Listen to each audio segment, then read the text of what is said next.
Inday talaga itong aking kasamang ito. Si Kakay. Okay. Mapaibig kaya ni Kakay ang mga pinaka-hot na pangkat?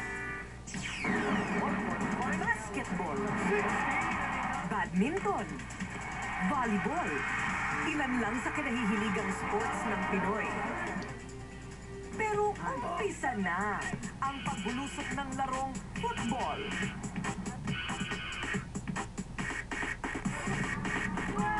Lahat yata ng pinakamagagaling na footballers nagsama-sama para maging bahagi ng national football team ng Pilipinas. Team Azcals ang tawag sa kanila. Yeah, they started calling us the Azcals. Kasi walang support, diba? Pero ngayon, iba na because of our accomplishments. More and more sponsors are coming in. Beautiful! Natapos ang 14 na taon. Nakapasok ang Pilipinas hanggang semifinals sa 2010 ASEAN Football Federation Suzuki Cup. Going full force at you. That was a great effort. As an athlete, we get to a certain level where competitiveness is the attitude, and then never say die comes along with it. Must not give up. All it really took was for the Philippines to make a dent, to make a mark in the international scene. Nung nakita natin that the Philippine team had a chance to even make it all the way to the finals, nag-develop na naman yung reawakening of the Filipino to the beauty of the sport that is football. Sina Anton, Ali at Chiefy ay ilan lamang sa miyembro ng Team Azcals. Edad 5 at 6 na taon nang matuto daw sila ng football. Kasi pag nag-start ka ng mas may edad ka na, mahirap na yung matutunan yung football. Kasama rin sa 24 na miyembro ng Team Azcals, ang British Pinoy na magkapatid na sina Phil at James young husband. Bukod sa kanilang galing sa football, mukhang artistahin. Kaya ang komedyanteng si Kakay, naku, sobrang kilig nang makita ang dalawa. I'm going to ask some things about football. Okay. So I'm not a sporty person. You know naman. You look in good shape. Oh, thank you so much for. I have a big tummy. Okay. Can you please teach me one of the basic chorba of football? Chorba! You start like this. Isa. Isa. Then. Oh my God. Dalawa. Then. Dalawa. Tatlo. Okay. Sana kaya mo! One at a time.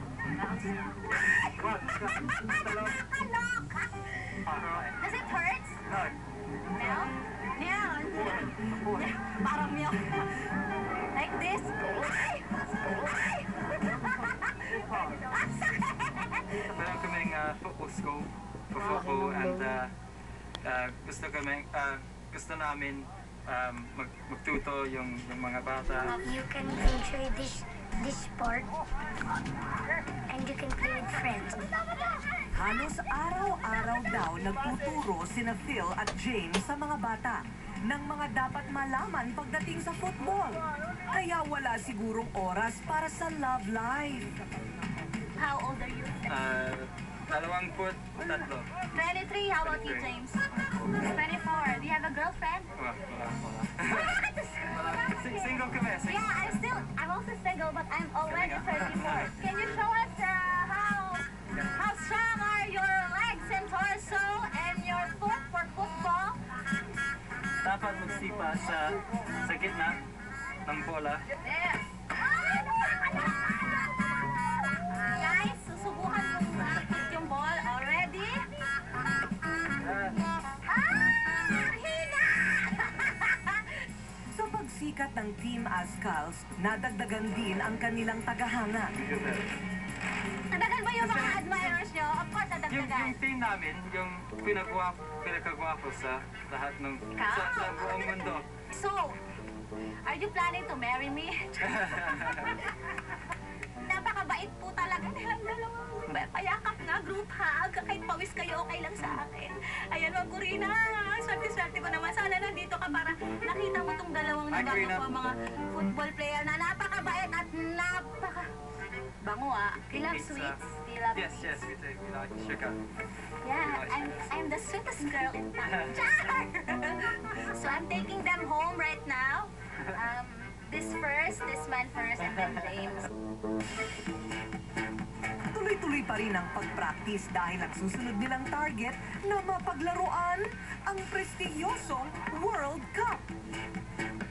We don't want this to be like a fad thing. We want to keep the momentum going.